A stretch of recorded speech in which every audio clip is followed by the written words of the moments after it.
दोस्तों, ये कहानी एक सैनिक की है जो वियतनाम में युद्ध के लिए गया था। युद्ध समाप्त होने के बाद जब उसके घर लौटने की बारी आई तो उसने अपने माता पिता को वियतनाम से फ़ोन किया और बोला, माँ और पिताजी, मैं घर आ रहा हूँ, लेकिन घर आने से पहले मुझे आपसे एक बात पूछनी है कि मेरा एक दोस्त है जिसे मैं अपने साथ घर लाना चाहता हूँ।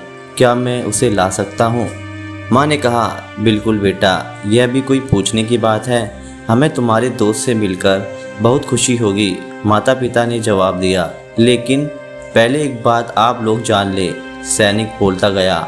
युद्ध में वह बहुत बुरी तरह घायल हो गया है। उसने एक बारूदी सुरंग पर पैर रख दिया था और उसमें उसने अपना एक हाथ और पैर गंवा दिया है।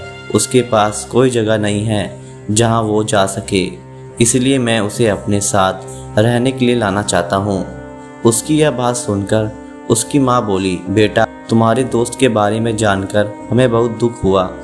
हो सकता है हम उसके रहने के लिए कोई जगह तलाश कर सके। नहीं माँ, मैं चाहता हूँ कि वह हमारे साथ रहे।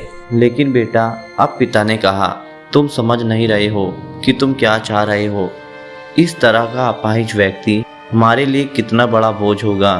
हमारी अपनी ज़िंदगी है जीने के लिए और हम नहीं चाहते कि इस तरह की कोई भी परिस्थिति हमारी ज़िंदगी में दखल दे। मेरे हिसाब से तुम्हें अकेले घर आना चाहिए और अपने दोस्त को वहीं छोड़ देना चाहिए। वो अपनी ज़िंदगी जीने के लिए कोई ना कोई रास्ता निकाल ही लेगा। सैनिक ने यह सुनकर फ़ोन रख दिया।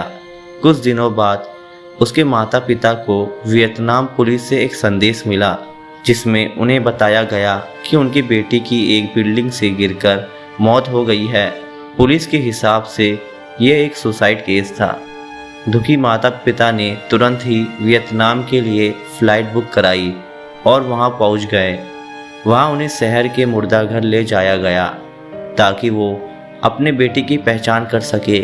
उन्होंने उसकी पहचान कर ली, किंतु यह देखकर उनकी कपकपी छूट गई कि उनके बेटे का बस एक हाथ और एक पैर था। दोस्तों, इस कहानी में जो माता पिता हैं वो हम में से बहुत से लोगों की तरह हैं जो अपनी सुविधाओं को सबसे अधिक महत्व देते हैं।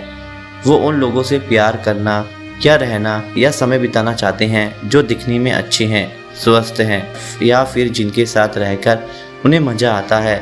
वो ऐसे लोगों को पसंद नहीं करते जो दिखने में स्वस्थ या सुंदर नहीं होते या जिनके साथ वो मज़े नहीं ले पाते या जो किसी भी रूप में उनके लिए असुविधाजनक हैं। वो ऐसे लोगों से दूरी बना के रखते हैं दोस्तों।